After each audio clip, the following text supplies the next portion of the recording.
सर्वे भवन्तु सुखिनः सर्वे सन्तु निरामया सर्वे भद्राणि पश्यन्तु मा कश्चित् दुःख भाग् भवेत्। मु कर्मकांडर पूर्वधा ज्योतिर्विद श्री उपेन्द्रनाथ दास मोर यूट्यूब ज्योतिष चैनल उपेन्द्रनाथ ज्योतिष केन्द्र को आपण मानक हार्दिक स्वागत जनाऊँगी। आमे ए ज्योतिष शास्त्र विषय आगक आगक पढ़ुचे आउ जानुचे बहुत गुड़े विषय वस्तु पर आलोचना कले। आज आसतु गोटे गुरुत्वपूर्ण विषय वस्तु पर आलोचना करिबा। आमे तो ए कुंडली विषय बहुत गुड़े जोग बहुत गुड़े नियम पढ़िले जानिले। आमे आसतु आज जानिबा जे कुंडली को किपरि देखिबा, किपरि सरल उपाय रे आमे गोटे कुंडली को विश्लेषण करि परिबा से विषय रे आज विशेष भाव आलोचना करिबा। आउ ए भिडियोटी को अधारू स्किप करिवे नाही। आउ जदि मझिरे किछि अंश स्किप करि दियंती ताले शेष पर्यंत आउ किछि बुझी परिवे नाही। जेतेबेले आपनको स्थिर समयटी अछि आपण भिडियोटी को आरंभ रु शेष पर्यंत देखंतु। आउ जे माने ज्योतिष शास्त्र को निजर वृत्ति भाव रे आपण याकु चाहंती सेमानक पई ए विषय वस्तुटी बेस गुरुत्वपूर्ण। आउ सेमाने निश्चय भाव रे आरंभ रु शेष पर्यंत देखंतु आउ मने रखंतु आउ बुझंतु। आउ जदी किछि मझिरे आपण बुझी पारु नाहंती ताहले मते जणांतु। हौ आसंतु विषय वस्तु उपर बुझिबा। विषय वस्तुटी हेउछि आमे जेते नियम जेते सूत्र आउ जानिले भी जदि गोटे कुंडली को आमे देखि परिबा नाही, विश्लेषण करि परिबा नाही, आउ कोनसी जातक वा जातिकार प्रश्नर ए ज्योतिष शास्त्र संबंधित तार समाधान करि परिबा नाही, ताले आमे एते ज्योतिष नियम आउ जानि कि कोन लाभ अछि। तेणु आसंतु से विषय मु गोटे पूर्व पार्ट रे ताकू बुझेइतिली ए विषय वस्तु उपरे। आज आउ टिके अधिक भाव रे आउ टिके सरल भाव रे से विषय वस्तुटी को बुझेबा को जाउची। आउ आसंतु बुझिबा। आमे जेतेबेले कोनोसी प्रश्नकर्तार प्रश्नटी समाधान करबा को जिबा बा कोनोसी गोटे कुंडली टिके विचार करबा को जिबा सेतेबेले हमर कोन दरकार, प्रथमे जातक वा जातिकार गोटे कोष्ठीटी दरकार बा लग्न कुंडलीटी दरकार। आउ तापरे से प्रश्नकर्तार प्रश्नटी दरकार। ए जोड़े जिनस आमे पाई गले आमे कुंडली रो आमे कुंडली को किपरि विचार करिबा ताकू जानिबा। एठी गोटे मु कुंडली रो उदाहरण टे नेउची। आउ से व्यक्ति विशेषकर जन्म होउची 25/1/1997 मसिया। आउ ताकर जन्म समय होउची रात्र आउ 3:11। आउ से कलाहांडी रे जन्म ग्रहण करथिले। एई उदाहरण कुंडली के हम आज नै विश्लेषण करिबा देखिबा। अच्छा, आमे जेतेबेले गोटे कुंडली को विश्लेषण करबा को जिबा हमर केते गुडी विषय वस्तु ऊपर आमे आगो जानिबा निहाती दरकार। आउ कुंडली को देखिकी सेमिति अनाधुनिया प्रश्नर उत्तर आमे तो देबा नाही।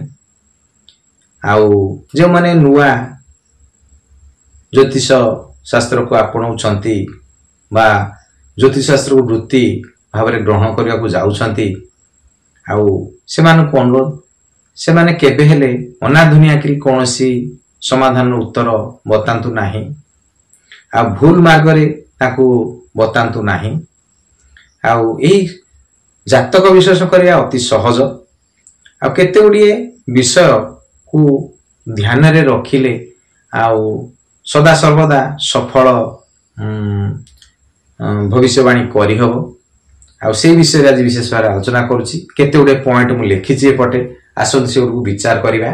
प्रथमे आमे गोटे जन्म कुंडली उदाहरण टे नवा ये कुंडली टी आम उदाहरण नहीं।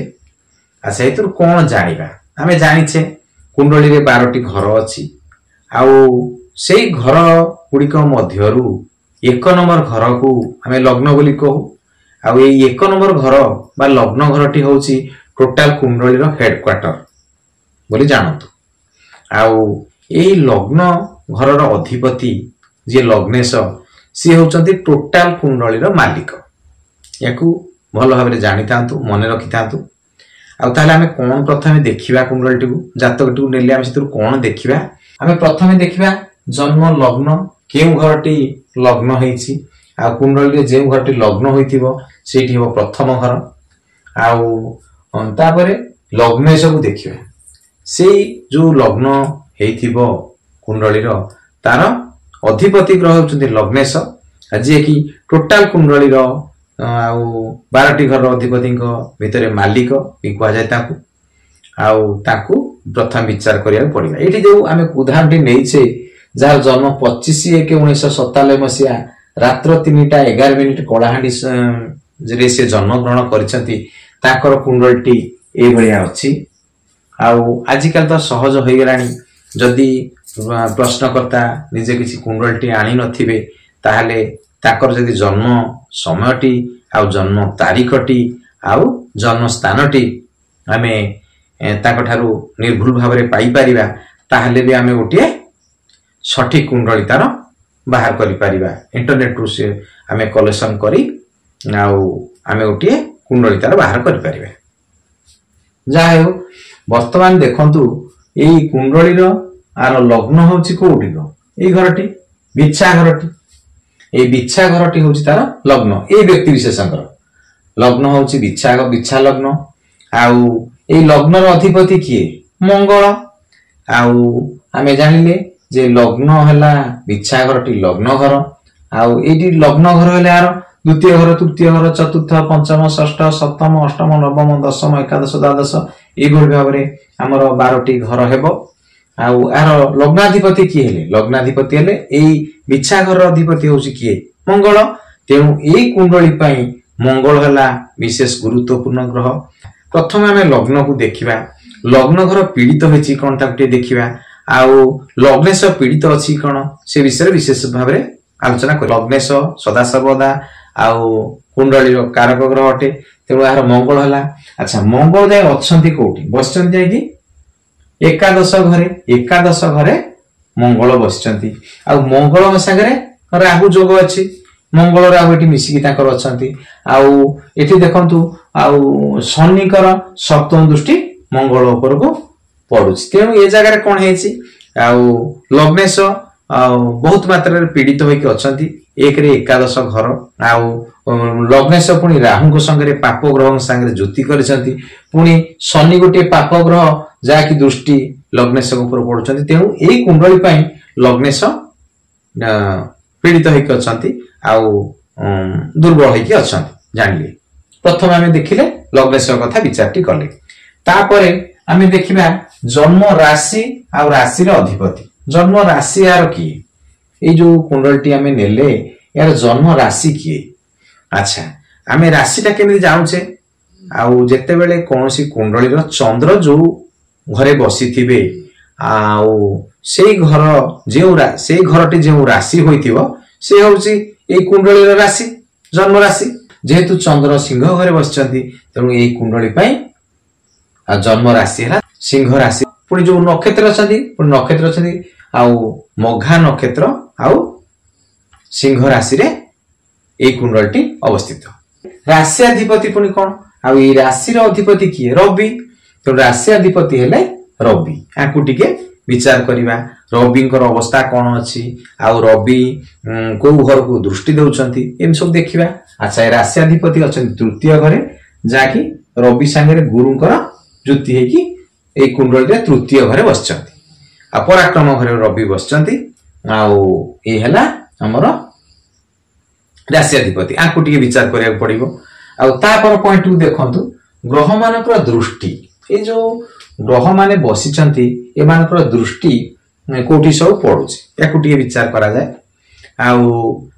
आमे जानिछे रविंकर गोटे दृष्टि अच्छी जहाँकि सप्तम दृष्टि आउ चंद्रकर गोटे दृष्टि जहाँकि सप्तम दृष्टि आउ बुधंकर गोटे दृष्टि जहाँकि सप्तम दृष्टि आउ जो ग्रह माने रहिले आउ मंगलंकर तीनोटी दृष्टि आउ शनिकर तीनोटी दृष्टि आउ बृहस्पतिंकर तीनोटी दृष्टि राहुंकर तीनोटी दृष्टि आउ केतुंकर तीनोटी दृष्टि एमती ग्रह मानकर दृष्टि थाए आउ केउ ग्रहंकर दृष्टि कोठी पड़ुछि ताकू टिका विचार करिबा आउ तापरे देखिबा कोन ग्रह मानकर अवस्था ये जो ग्रह माने सब बसिचंती हमें देखुचे उदाहरण कुंडली रे ताकर अवस्था कोन हमें टिके जानिबा ग्रहर अवस्था कोन हमें जानिबा ना ग्रहटा उच्चस्थ होई अछि कि बा नीचस्थ होई अछि कि बा अस्त होई जाइछि कि आउ ताकर अवस्था कोन से कुमार अवस्था रे अछंती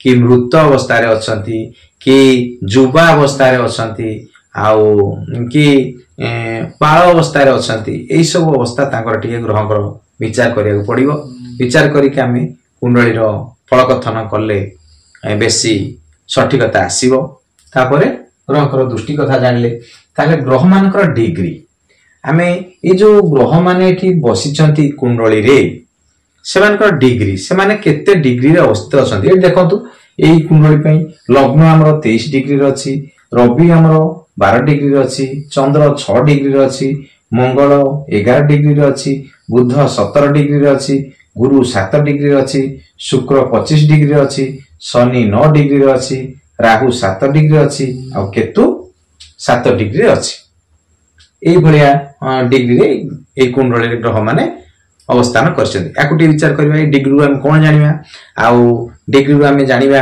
आउ ग्रहटी मृत अवस्था रे अछि कोन आउ बाल अवस्था रे अछि कोन कुमार अवस्था रे अछि कि कोन आउ जुवा अवस्था रे अछि कि कोन ए सब विषय हमें ग्रह रो डिग्री को देखिले हम जानि परिबा आउ ग्रह अस्त हो जाइछि कोन आउ एगुडा सब हमें ए डिग्री रो देखि जानि परिबा आउ एही डिग्रीटा होछि ग्रह मानकर बळाबळ आउ आमे जानि परिबा जे ग्रहटी माने केते फल दबा को सक्षम बा अक्षम ए विषय आमे डिग्री ही जानि परिबा तेनु एकुटी के जानिबा दरकार मु तो गोटे पूर्व अध्याय ग्रह मानकर डिग्री आ ग्रह किपरि अस्त होंती आ ग्रह मानकर अवस्था कोन आ के अवस्था रे ग्रह मान अछन ताकू विशेष भाव रे आलोचना करिथिली आ जे माने से गुडी को देखि नाती मोर पूर्व पार्ट रे से गुडी को देखंतु आउ तापरे भल भाव रे आपण एठी बुझी पारिबे तो ग्रहर डिग्री कथा टी विचार करिबा ग्रहर डिग्री विचार करले हम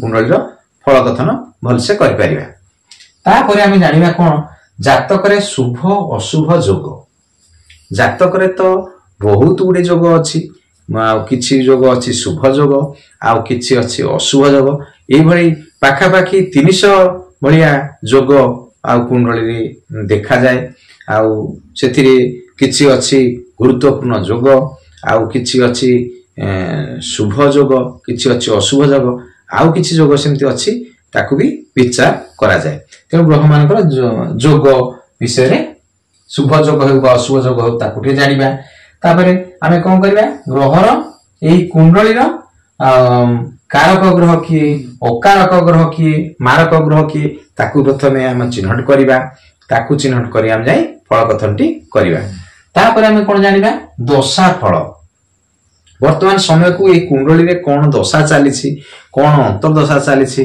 कोन प्राण दशा चली छि से गुडी को विचार करी से गुडी को बाहर करी हमें तापर जे फल कथन करिबा तापरे सर्वश्रेष्ठ कथा होछि प्रश्नकर्ता कोन प्रश्न करूछि आउ से जो प्रश्नटी करिवो तार प्रश्नर उत्तर हमर ए कुंडली जो द्वादश भाव अछि सेही भाव रो हमें निश्चय तार फलादेश करिबा आउ पूर्व पार्ट रे विशेष भाव रे आलोचना करथिली जे केउ घरु कोन विचार करा जाय जदि सेटा को आपण देखि नाहंती आ मोर पूर्व पार्ट रे देखंतु आउ तापरे भलो भाव रे आपण बुझी पारिबे आउ ए जो 8टी पॉइंट मु एठी लेखिछि ए 8टी पॉइंट को आपण टिपि की रखंतु आउ ए 8टी पॉइंट रे आपण जदि भलो भाव रे कुंडली रे बुझी पारिले ताहले निश्चित भाव रे फल कथन रे आपण तार प्रश्न समाधान करि पारिबे ଆଉ ତାର ସଠିक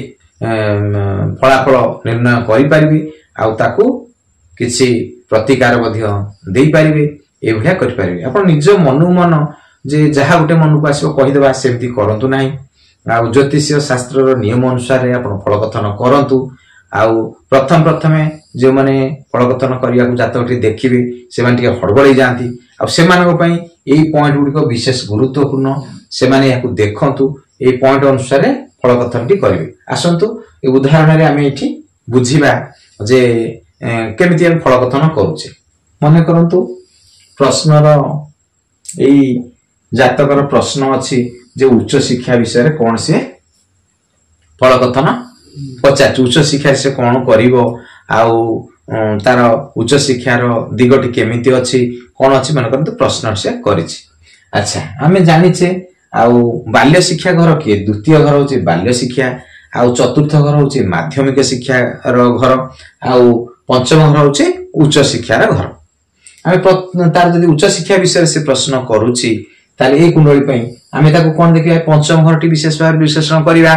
ଆଉ ପଞ୍ଚମ ଭାଗରେ ଦେଖନ୍ତୁ ଶନି ବସିଛି, ଶନି ସାଙ୍ଗରେ କେତୁ ବସିଛି, ବୁଝିଲେ? ଆଉ ଶନି ସାଙ୍ଗରେ ଯଦି କେତୁ ବସିଛି ତାହେଲେ କଣ ହଉଛି ନା ଆର ଉଚ୍ଚ ଶିକ୍ଷାରେ ବାଧା ଅଛି। ଶନି ଗୋଟିଏ ହଉଛି ପାପ ଗ୍ରହ, ତା ସାଙ୍ଗରେ କେତୁ ମିଶିକି ଅଛି, ସେ ଅଧିକ ପୀଡିତ ହେଇଯାଇଛି। ଆଚ୍ଛା ଏହାର ଉଚ୍ଚ ଶିକ୍ଷାରେ ନିଶ୍ଚୟ ବାଧା ରହିବ। ଆଉ ତାପରେ ମଙ୍ଗଳ ର ଦୃଷ୍ଟି ବି ପଡୁଛି ସେଇ ପଞ୍ଚମ ଭାବକୁ, ତେଣୁ ତାର ଶିକ୍ଷାରେ ବାଧାର ଯୋଗ ଅଛି, ତାକୁ କିଛି ପ୍ରତିକାର କରିବାକୁ ପଡିବ। ଆଉ ଶିକ୍ଷା ପାଇଁ ତାର ଏଇଭଳିଆ ଜିନିଷଟି ଅଛି। ଆଚ୍ଛା ତାପରେ ଏଇ କୁଣ୍ଡଳୀର ଆମେ ଯୋଗ ବିଷୟରେ ଟିକେ ଜାଣିବା। ଯୋଗ କଣ? ଦୁଇଟା ଗ୍ରହର ଯୁତି ହେଲେ ଗୋଟେ ଯୋଗ ହୁଏ। ଆଉ ଏଠି ଦେଖନ୍ତୁ ତାର ତୃତୀୟ ଘରେ ଗୁରୁ ଆଉ ରବିଙ୍କର ଯୋଗଟି ହେଇଛି, ଯୋଉଟା କି ଗୁରୁ ବା ଦ୍ୱିତୀୟ ଯୋଗ। ଆଉ ଏଇ ଯୋଗଟି ହେଲେ ଏଇ ଜାତକ ବା ଜାତିକା ସେ କଣ ହବ ନା ହେଡଷ୍ଟ୍ରଙ୍ଗ ବାଲା ହବ। ସବୁ କାମକୁ ସେ ପରାକ୍ରମ ଦ୍ଵାରା ସେ କରିପାରିବ। ଆଉ ହେଡଷ୍ଟ୍ରଙ୍ଗ ହବ, ଯେକୌଣସି କାମକୁ ସେ ସାହସର ସହ ସଫଳତାର ସହ ସେ କାର୍ଯ୍ୟଟିକୁ ତୁଲେଇ ପାରିବ। ତାପରେ ଦେଖନ୍ତୁ ଶନି ସାଙ୍ଗରେ କେତୁ ମିଶିକି ଗୋଟିଏ ଘରେ ଅଛି, ଯୋଉଟାକୁ ଆମେ ଜ୍ୟୋତିଷ ଶାସ୍ତ୍ରରେ ପିଶାଚ ଯୋଗ ବୋଲି କହୁ। ଆଉ ଏଇ ଯୋଗଟି ସେତେ ଭଲ ଯୋଗ ନୁହେଁ। ଆଉ ବିଭିନ୍ନ ପ୍ରକାର ମାନେ ଆପଣଙ୍କୁ ବାଧା ଆଉ ବିଭିନ୍ନ ପ୍ରକାର ବିଘ୍ନ ଆଉ ବିଭିନ୍ନ ପ୍ରକାର ବିବାଦ, ବିଭିନ୍ନ ପ୍ରକାର ମାନେ ଅହେତୁକ ଭୟ ଆପଣଙ୍କୁ ଦେଖେଇବ। ଯୋଉ ଘରେ ହେଇଛି ପଞ୍ଚମ ଘରେ, ତେଣୁ ବିଦ୍ୟାକୁ ସେ ପିଲାଟି ଭୟ କରିବ। ଆଉ ଏଇଭଳିଆ ଜିନିଷ ସବୁ ତାକୁ ପିଶାଚ ଯୋଗରେ ହୁଏ। ଆଉ ଏଇ ଗୋଟିଏ ଯୋଗ। ତାପରେ ଦେଖନ୍ତୁ ରାହୁ ସାଙ୍ଗରେ ମଙ୍ଗଳ, ରାହୁ ସାଙ୍ଗରେ ମଙ୍ଗଳ ହଉଛି ଯୋଗ ହେଲେ ଯୁକ୍ତି ହେଲେ ଯେକୌଣସି ଘରେ ତାକୁ ଅଙ୍ଗାରକ ଯୋଗଟିଏ କୁହାଯାଏ। ତେଣୁ ଏଇ କୁଣ୍ଡଳୀରେ ଅଙ୍ଗାରକ ଯୋଗଟିଏ ଅଛି। ଆଉ ଅଙ୍ଗାରକ ଯୋଗଟିଏ ଥିଲେ କୁଣ୍ଡଳୀରେ ଆଉ କଣ ହବ ନା ସେ ଯେତେ ପରିଶ୍ରମ କରିବ ତା ପରିଶ୍ରମର ଫଳ ସେ ସେତେ ପାଇବ ନାହିଁ। ତାର ମନଟି ସବୁବେଳେ ଦୁଃଖ ରହିବ, ଆଉ ସେ ବେଶୀ ରାଗି ରହିବ, ଆଉ ଚିଡଚିଡାପଣ ତା ପାଇଁ ରହିବ। ଏସବୁ ଜିନିଷ ଏଇ ଅଙ୍ଗାରକ ଯୋଗରେ ହବ। ଏଇଭଳିଆ ଯୋଗ ତାର ସବୁ ଅଛି। ଆଉ ଦେଖିଲେ ଆଚ୍ଛା ତାପରେ ଆମର କେମିତି ଜାଣିବା ଯେ ଗ୍ରହ ମାନଙ୍କର ଅବସ୍ଥା କଣ ଅଛି? ରବି କି ଦେଖନ୍ତୁ, ରବି ଏଠି 12 ଡିଗ୍ରୀରେ ଅଛନ୍ତି। 12 ଡିଗ୍ରୀରେ ଅଛି କଣ ଅଛନ୍ତି? ରବି ଏଠି ଏଇ କୁଣ୍ଡଳୀ ପାଇଁ ଯୁବା ଅବସ୍ଥାରେ ଅଛନ୍ତି। ସେ ରବି ଯାହା ଫଳ ଦବା କଥା ସେ କଣ କରିବେ? 100% ଫଳଟି ଦେଇପାରିବେ। ତାପରେ ଚନ୍ଦ୍ର ଏଠି ଜମା 6 ଡିଗ୍ରୀ ଅବସ୍ଥାନ କରିଛନ୍ତି, 6 ଡିଗ୍ରୀ ଅଛନ୍ତି। ଆଉ ତେଣୁ ତାଙ୍କର ଅବସ୍ଥା ହଉଛି କୁମାର ଅବସ୍ଥା। ଆଉ ତାପରେ ମଙ୍ଗଳକୁ ଦେଖନ୍ତୁ, ମଙ୍ଗଳ ଏଠି ଅଛନ୍ତି 11 ଡିଗ୍ରୀରେ, ଆଉ 11 ଡିଗ୍ରୀରେ ଅଛନ୍ତି ମାନେ ବୃଦ୍ଧ ଅବସ୍ଥାରେ ଅଛନ୍ତି। ତାପରେ ବୁଧ ଦେଖନ୍ତୁ, ବୁଧ ଏଠି ଯୁବା ଅବସ୍ଥାରେ ଅଛନ୍ତି। ବୁଧ ଅଛନ୍ତି 17 ଡିଗ୍ରୀ, ଆଉ 12 ରୁ 18 ଡିଗ୍ରୀ ଭିତରେ ରହିଲେ ପୂର୍ଣ୍ଣ କ୍ଷମତା ଥାଏ, 100% ଫଳ ଦେବା ପାଇଁ ସକ୍ଷମ ହୁଅନ୍ତି। ତେଣୁ ବୁଧ ଏଠି ଯୁବା ଅବସ୍ଥାରେ ଅଛନ୍ତି, ଆଉ ସିଏ ଭଲ ଫଳଟି 100% ଫଳଟି ଦେବେ। ଆଚ୍ଛା ଗୁରୁ ଏଠି 7 ଡିଗ୍ରୀରେ ଅଛନ୍ତି, ମାନେ ବୃଦ୍ଧ ଅବସ୍ଥାରେ ଅଛନ୍ତି। ଗୋଟେ କଥା ଏଠି ଦେଖନ୍ତୁ ଯେ ଏଠି ଗୁରୁ ଆଉ ରବି ଅଛନ୍ତି। ଏଠି ରବିଙ୍କର ଡିଗ୍ରୀ ଅଛି 12 ଡିଗ୍ରୀ, ଆଉ ଗୁରୁଙ୍କର ଡିଗ୍ରୀ 7 ଡିଗ୍ରୀ। ତାହେଲେ ଗୁରୁ ଆଉ ରବି ଆଙ୍କ ଭିତରେ ଅନ୍ତର କେତେ ଆସିଲା? ଏଠି 5 ଡିଗ୍ରୀ ଅନ୍ତର ରହୁଛି। ଆଚ୍ଛା ଆମର ନିୟମ କଣ ଅଛି ଅସ୍ତ ହବାର?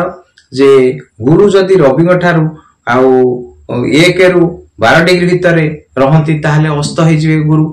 अब एठी कोन हेची गुरु 5 डिग्री भितर अंतर रे अछंती, रविंकर डिग्री आ गुरुंकर डिग्री अंतर हो जमा 5 डिग्री रो कथा।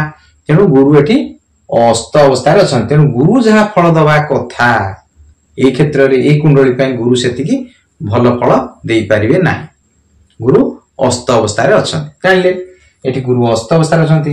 आ शुक्र एठी अछंती जमा 25 डिग्री जे कि शुक्र मृत अवस्था रे अछंती। अच्छा ग्रह मानकर डिग्री रे केमिति हमें जानिबा जे ग्रहटी युवा अवस्था रे अछि बा मृत अवस्था रे अछि बा बाल अवस्था रे अछि बा कुमार अवस्था रे अछि।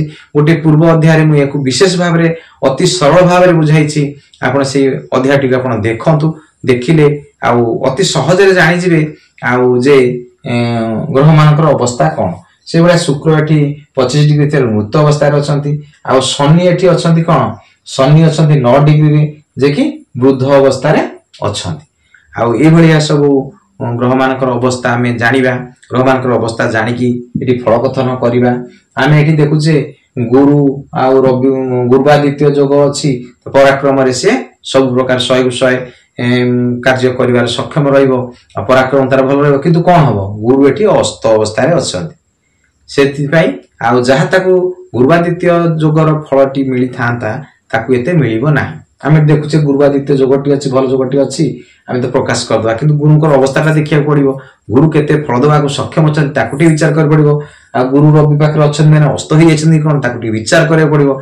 ए सब विशेष भाव रे गभीर भाव रे विचार करी तार फल कथनटी करिवाको पड़िबो। देखंतु आउ तापर देखिया सर्वमोट उपरे जे वर्तमान समय को ए कुंडली रो आउ कोन दशा अंतर्दशा चलची। वर्तमान आजिका डेट रे ही कुंडली पई चलीची कोन रवि रे शुक्र अंतर्दशा, रवि महादशा रे शुक्र अंतर्दशा चलीची, जोटा कि 3/7/2026 पर्यंत चलिबो। एई फल कथा एई जो ग्रह मानकर दशा अंतर्दशा फल कथन आपण करिवे आउ एई समय को निर्धारण करिवे, समय को निर्धारण कर तार फल कथन टे करिवे। एई 8टी पॉइंट को जदी आपण भलो भारे बुझी जांती आउ ताहले फल कथन करिवारे किछि विशेष असुविधा हेबो नाही। मु भाबुची आउ निश्चय आपण सफलतार सह सठिकता सह तार फल कथन करि परिबे। आउ ए भलिया फल कथन करा जाय। जे माने ज्योतिर्विद भाग जाउछन से माने टिके एई 8टी पॉइंट को विशेष भाव रे बुझंतु। आउ ये प्रति नियम गुडी को मु कोटी कोटी पार्ट रे अति सरल भाव रे अति सुंदर भाव रे बुझेछि, जे कि जदी से पूर्व पार्ट आपण देखि देख के आसीबे ताले फल कथन रो करिवारे 8टी पॉइंट देखि आपन किछि असुविधा हेबो नै। सहज रे अति सूक्ष्म भाव रे आउ जातकटी देखिला मात्रे आपण फल कथन करि परिबे। आउ से विषयटा को टिके सेही ए जो प्रत्येक विषय गुडी को मोर पूर्व पार्ट रे आपण देखंतु, 2-4 थर देखंतु, 5 थर देखंतु, निश्चय आपण भलो भाबरे फल कथनटी करि परिबे। आउ जे माने मोर एही चैनल प्रथम थर पई जोडी होइचंती बा प्रथम थर पई देखुचंती आउ से मानको अनुरोध से माने मोर पूर्व पार्ट को देखि देखि का आसंतु। आउ जहा कि हमें आगु जेते आगु पढिबा, जेते गभीर भीतर को पढि पढि का जिबा आपण देखिया पे सहज। मूल फाउंडेशन टा सिना स्ट्रांग थिले हमें आगु को जेते पढिबा से उडी सब सहज हबो। आ मूल विषयटा आपण जानि पर नथिबे, अस्तटा कोन जानि पर नथिबे, ताले मेटी अस्त कहले आपण बुझिबे कोन, बुझ परिबेनी। आउ ग्रहर डिग्रीटा एतिगिरे अछि, से कुमार अवस्था रे अछि कि युवा अवस्था रे अछि कि वृद्ध अवस्था रे अछि कि मृत अवस्था रे अछि, मेटी कहले आपण बुझिबे कोन। तेनु से गुडी आपण पूर्व अवस्था सब पूर्व अध्याय गुडी को सब देखंतु।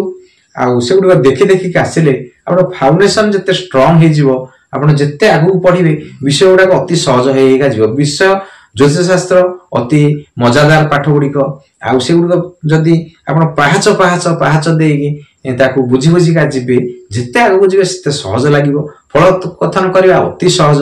आउ आपण जदी ज्योतिर्विद हेबा को चाहुचंती बा ज्योतिष शास्त्र को निजर वृत्ति करा चाहुचंती ताले प्रति मूल बेस गुडी को बुझी बुझी का जानतु, आपनकर फंडामेंटल क्लियर करि का जानतु।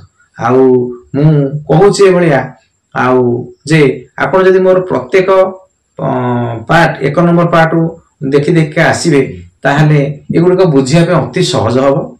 आउ जो माने नुआ करिकी देखुचंदी मोर चैनल को आउ ज्योतिर्विद होबाकू चाहूछंती आउ ज्योतिष शास्त्र को निजर वृत्ति करिया को चाहूछंती आउ से माने मोर ई चैनल टिकू सब्सक्राइब निश्चय करंतु काहे ना आमे आगो को बहुत गुडी पाठ पढ़ी पढ़ी का जीवा विभिन्न नियम विभिन्न प्रकार ज्योतिष शास्त्र रो विधि विधान को पढ़िबा जहा कि से माने जने सफल ज्योतिष होई परिबे आउ आपण मोर प्रत्येक पाठ को देखि देखि आसंतु आउ सब्सक्राइब टे करिया को भूलिबे नाही निश्चय सब्सक्राइब टे करंतु आउ लाइक टे करंतु आउ अन्य मानको नॉलेज पे वीडियो को शेयर टे करंतु आउ रहुछि मु कर्मकांडर पुरोधा ज्योतिर्विद श्री उपेंद्रनाथ दास।